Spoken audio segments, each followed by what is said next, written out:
Good morning, everybody.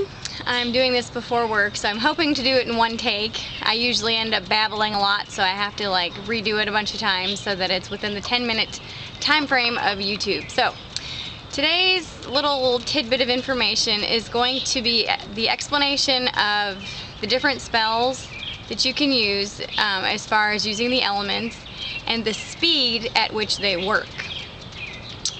Okay, I'm going to do the slowest one first. The slowest one is Earth. This is any type of spell that you put into the ground, such as the apple spell that we did earlier. The sky's the limit. You can bury stones, which yes, they come from the earth, but they're constantly transferring energy to and from whatever is around them. Each stone, I believe, has a spirit, and so you can infuse things into stones, and then, okay, for instance, I have stones buried on each of the four corners of my property. I've infused them with certain properties, and they'll work from now until the day we move out if I choose to remove them. I probably will. Hopefully we're not going to be moving anytime soon. But anyway,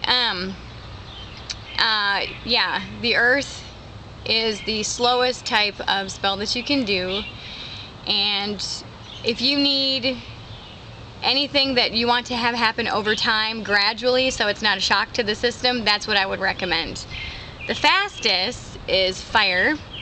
I tried this one time doing cutting ties with someone, emotional ties with someone who was no longer really in my life anymore. And the change is very abrupt, so you need to expect that when you do any kind of fire spell. The examples of a fire spell are, you have a bonfire, you throw something in it. Whether it's herbs or spell stars or whatever. Another type is candle magic. You're infusing your intention onto the candle with oils or markings or whatever, and then you burn the candle. That still is a fire spell, but instead of having it be instant, like when you burn parchment, when you write something down on a little piece of parchment paper, which you can find parchment paper at any grocery store. Walmart has it, Target has it, whatever area grocery store that you have. You could probably look by the saran wrap and whatever. But anyway, so if you write something down on parchment and burn it, that's pretty instant. Candle spells, however, obviously take the amount of time to burn the candle. You can also meditate on the flame. It's very useful if you want to have it be a little bit slower acting of a fast acting spell, if that makes any sense whatsoever. The next two are water and air. Both of those are medium type spells, not too fast, not too slow, and a type of okay, an example of a water spell, and this one works very, very well. Okay, I'm going to set my arm down because it's hurting. Okay, sorry. I'll kind of hunch over a little bit. An example of a water spell is if you need money. This is a really good one, and this one has worked very well.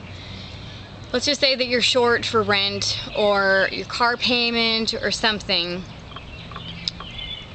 Take some flax seed, not milled flax seed or whatever, just take flax seed that you can get at any grocery store, and hold it in your power hand. Usually that's the hand you write with, but you'll be able to tell it's the one that when you hold stuff, you can read the energies from it. You can, feel the pulsing of the stone or the plant, or where you read energies from. Some people can do it with both hands. I can only do it with one as far as reading energies. But anyway, so you take the flax into your power hand and you infuse it with your intentions, and you infuse it with your need. Okay? Once you infuse it in your need and you have said your words of power, which will actually be another video that I do this week, is creating your own words of power that you say when you do a spell. And then with that intention infused into those seeds, you with the sweeping motion, sweep it and release it into a body of water. I'm sorry, I'm not awake yet, but I wanted to get another video out because this was something that came to me in the middle of the night, and I've been wanting to do it ever since like 3 o'clock this morning. So anyway, so excuse me for saying ums and you knows a lot, which I tend to do anyway. And so that's a very good money spell if you want to do that. And also, when it's in the water, it's going to be consumed by the fish. It's going to be nurturing, I want to say, the water and the plant life because of the nutrients caused from its disintegration. So, and air is another one if you light incense, which is also, I mean, some people argue the air and the fire kind of go together, but as far as for incense and, you know, that type of thing, and smoke for like smudge bundles and things like that, this is another example of an air spell. You can take a feather and you put your intentions in, you say your words of power, and you let the feather go. That's an air spell.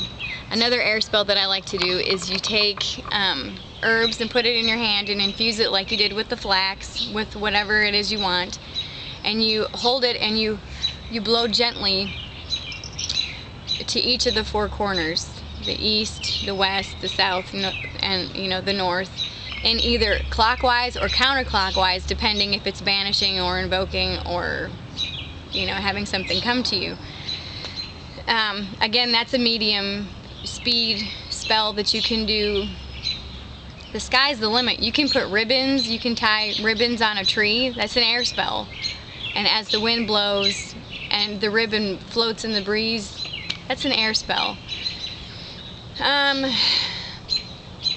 I think that's pretty much it. If there's anything else, I'll add to the comments below, but I think that's pretty much it.